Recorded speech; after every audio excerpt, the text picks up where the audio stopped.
Sumainyo ang Panginoon. At sumainyo rin. Ang mabuting balita ng Panginoon ayon kay San Lucas. Papuri sa iyo, Panginoon. Pagkatapos, isinama ni Jesus ang mga alagad sa labas ng lungsod. Pagdating sa Betanya, itinaas niya ang kanyang mga kamay at pinagpala sila. Samantalang iginagawa niya ito, siya ay lumalayo paakyat sa langit. Siya ay sinamba nila. Pagkatapos sila ay nagbalik sa Jerusalem, taglay ang malaking kagalakan. Palagi silang sa templo at doon ay nagpupuri sa Diyos. Ang mabuting balita ng Panginoon. Pinupuri ka namin, Panginoon. Magsiupo ang makakaupo. Isang mapagpalang umaga po sa inyong lahat. Mga kapatid, pinagdiriwang po natin ngayon ang 40 araw pagkatapos ng si Jaime ay pumanaw. Tatanungin ko kayo, alam niyo ba bakit pinagdiriwang natin yung 40 days? Anong meron sa 40 days?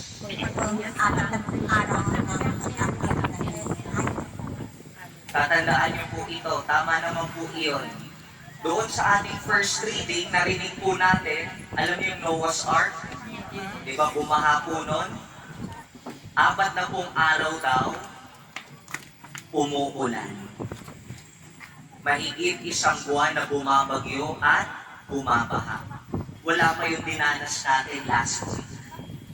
40 days. At pagkatapos ng 40 days, doon lang sumikat yung araw. Doon lang lumiwanag ang lahat. Pinapakita na after ng 40 days na pagkalunod at pagkamatay, after 40 days, doon muling nagpakita ang Diyos kina Noah.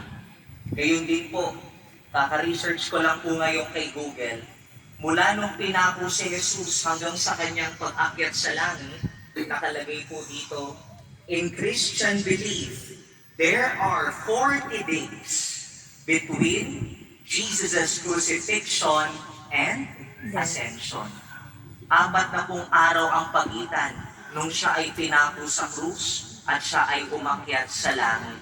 Kaya tayong mga Pinoy naniniwala na 40 araw din ang bibilangin. Mula nung si Jaime ay pumanaw at umaasa at naniniwala tayo, siya ngayon katulad ni Jesus, umakyat na rin sa langit. Kaya nga pakiusap ko po sa inyo, magkaroon ng kaunting pagbabago sa dasal natin. Siguro for the past few days, ang dasal natin, Lord, papasukin mo na sana si Jaime sa langit. Lord, patawarin mo na si Jaime anumang mga pagkukulang o pagmamalabis niya. At kapag napatawad mo na siya, papasukin mo na siya sa iyong kaharian. Ngayon, sana magkaroon ng kaunting pagbabago. Ano na yung dasal natin? Jaime, alam kong nandyan ka na sa langit. Ikaw naman ang maglapit sa amin kay Kristo. Kumbaga, gusto ko pong isuggest sa inyo, ituring nyo si Jaime ngayong 40 days niya, ngayong umaasa tayo na nandun na siya sa langit. Ituring nyo siya na parang santo, saint, na siya yung magbubulong kay Jesus kung ano man yung mga pinagdaraanan natin ngayon. Kung mabigat pa rin at masakit, Jaime, sabihan mo naman si Jesus, miss na kita eh. Hirap na hirap akong makangiti. Jaime, ito na, ang dami na namang gastusin. Sabihan mo naman kay Jesus, magpadala ng kaunting income. Jaime, nahihirapan na ulit yung mga anak mo sa trabaho nila. Lapit mo naman yung pinagdaraanan nila kay Jesus. I guess this is now the right time para si Jaime naman ang magdasal para sa atin. Please know na itong for the past 40 days, very thankful siya. Nakailang rosary na tayo, nakailang pamisa na tayo, lahat ginawa natin, umaasa tayo na Lord, sana makapasok na siya. Ngayon naman, naniniwala at umaasa tayo, nakapasok na siya. Nakapasok siya dahil sa mga dasal natin, Kaya naman ngayon, babaliktad, Jaime, ikaw naman ang manalangin para sa amin. Kaya kahit mabigat at masakit, may dahilan tayo para ngumiti sa araw na to. Kasi naniniwala tayo, ngayong 40 days na umakyat si Jesus sa langit, ngayong ika-40 days ni Jaime, umakyat na rin siya sa tabi ni Jesus. Amen.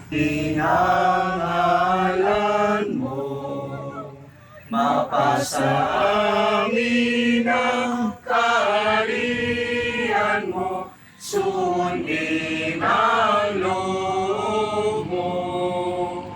Dito sa lupa, para lang sa langit,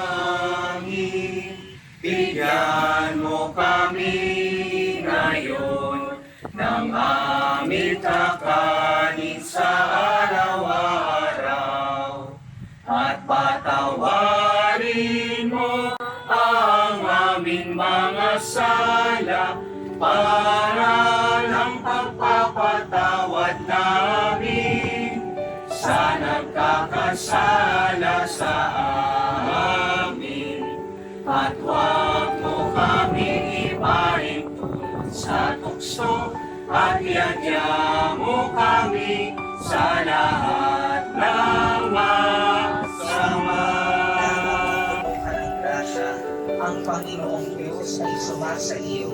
Bukod kang pinagpala sa babae lahat, at pinagpala naman ang iyong anak na si Jesus. Santa Maria, Ina ng Diyos, panalangin mo kami makasalanan, ngayon at kung kami mamamatay. Amen. Aba, Ginoong Maria, napupuno ka ng grasya, ang Panginoong Diyos ay sumasa iyo. Bukod kang pinagpala sa babaeng lahat, at pinagpala naman ang iyong anak na si Jesus. Santa Maria, Ina ng Diyos, panalangin mo kami makasalanan, ngayon at kung kami mamamatay. Amen.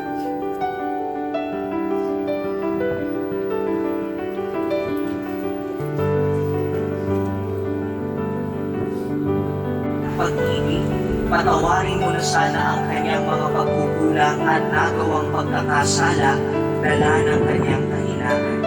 Manatili nawa siyang maligaya sa iyong piling, kasama ng iyong anak at ng Espiritu Santo, magpasuwalang hanggan. Amen.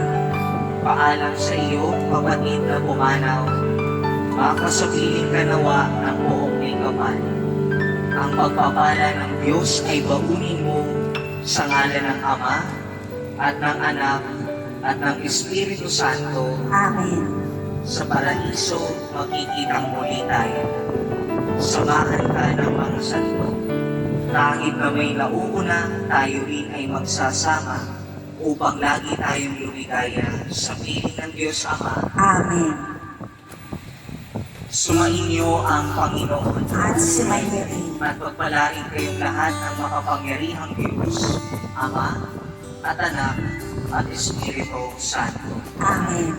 Bumayo kayong taglay ang kapayapaan ni Kristo. Salamat sa Diyos.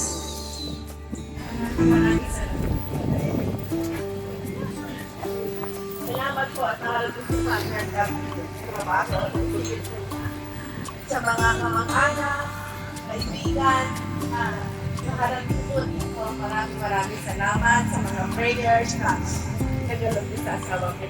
Maraming salamat sa inyo at sana magpalait tayo lahat ni Lord. Yun po, salamat. Thank you po.